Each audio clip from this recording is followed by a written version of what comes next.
I do honestly think that Harry should apologise, because whichever way you look at it, he has behaved really badly. He's really thrown his toys out of the pram. And, you know, he is also an adult. He's allegedly married. He's got 2 children. And, you know, if he wants to be the better person, then just pick the phone up, speak to your father and say, look, Dad, I've done and I've said things that are not particularly pleasant, but look, I want to come over, let's talk and let's see. Let's be adults, not have anybody speculate and see where we go with it. But I do think, sadly, I'm probably going to get shot for this, but I think Meghan pulls the strings, and I think she is 90% to blame for all of this. Because he has so far used the last 2 years as, you know, the royal connections as currency, especially airing all the dirty laundry. So there has to be a kind of a watertight trust going on to move forward. So I hope that happens. It is very difficult when you worry every time you say something to someone that they may leak it to the press, Sam, isn't it? You know, there's too many other people and voices involved in this. You heard her. A British caller, polite yet firm, said the quiet part out loud, and the internet gasped. Because, for all the noise and finger-pointing, there's a truth the world keeps circling around. This royal rift didn't just happen. It was built, brick, by choices, and not always noble ones. The caller said Harry should apologise, and maybe she's right. Because at some point, adulthood means owning your part in the story, not rewriting it from the shadows of resentment. Yes, he was hurt. Yes, he was shaped by trauma. But so was his father. So was his brother. The difference is, they stayed, they carried on, and they didn't burn the whole house down to prove they were cold. There's something striking about that caller's honesty. She didn't say it with malice. She said it with disappointment. The kind that comes from watching someone throw away a crown of heritage for the glitter of grievance. Because let's be real, the royal brand is built on restraint. It's the art of silence, the quiet dignity of letting your actions, not your interviews, speak. And yet, for some reason, the Sussex playbook turned that old royal rule on its head. Suddenly, privacy was a performance, and silence was replaced with streaming deals. They said they were stepping back for peace, but somehow peace came with camera crews, ghostwriters, and endless confessionals about how misunderstood they were. It's almost poetic, like leaving a restaurant because it's too noisy, then setting up a drum kit in the parking lot. The caller said Meghan pulls the strings. And whether that's fair or not, you can't deny she's been the strategist. The face of reinvention, the master of narrative. There's nothing wrong with ambition. The royals have it too, just wrapped in pearls and protocols. But when ambition turns into a spotlight addiction, it stops being strength and starts being spectacle. Remember when royalty used to be about duty, when service came before self? Now it's hashtags, podcasts, and redefining the monarchy. From a mansion with Netflix cameras parked outside. And somehow, we're all expected to clap for it. We're told it's courageous to break away, to speak your truth, to brand yourself as the misunderstood victims of an ancient institution. But if everyone else is to blame, and you're always the martyr, maybe the problem isn't the palace walls. Maybe it's the mirror.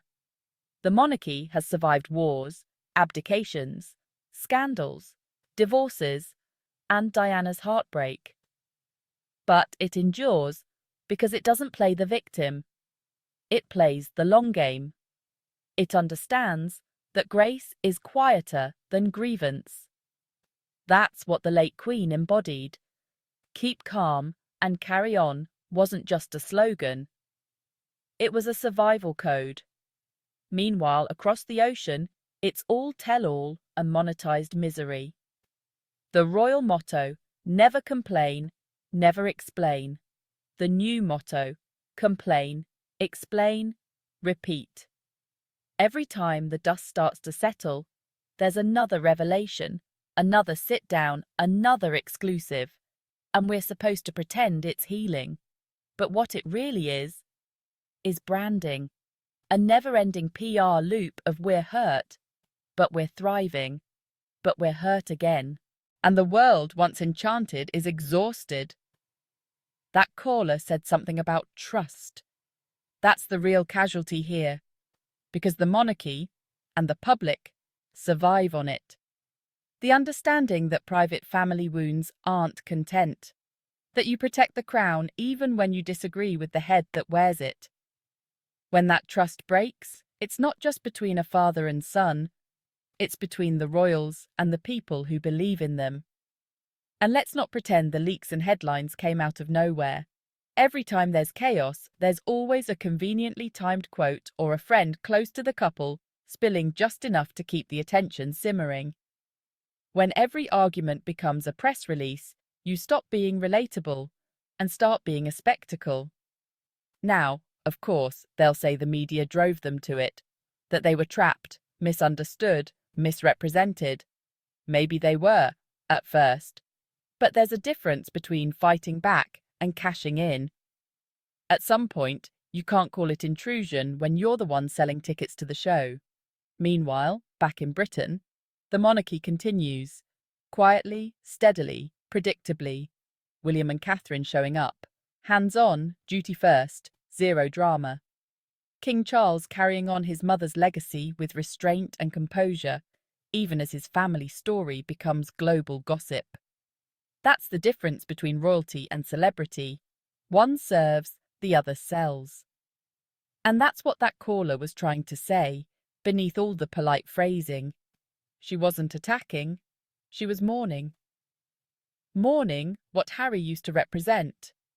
Loyalty, bravery, cheeky charm, the soldier prince who stood by the flag. Now, he's the exiled commentator on his own family, narrating from afar. And for what? A new kind of freedom, or just a different kind of fame? It's funny, isn't it? They left to live authentically, yet everything feels staged. They said they were silenced, yet we've never heard so much talking. They said they didn't want attention, yet they've built an empire on it. You can't have privacy and prime time. One cancels out the other. And so, the caller's words echo louder than expected. Maybe she's not cruel. Maybe she's not misinformed. Maybe she just said what millions are thinking, but too polite to voice. That love can't be an excuse for betrayal.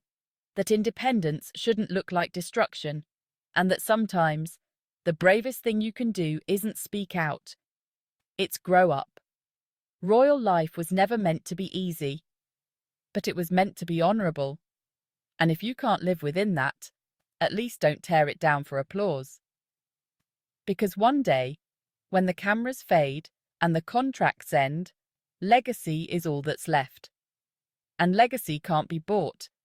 It's earned by service, sacrifice, and silence. Maybe that caller wasn't judging after all.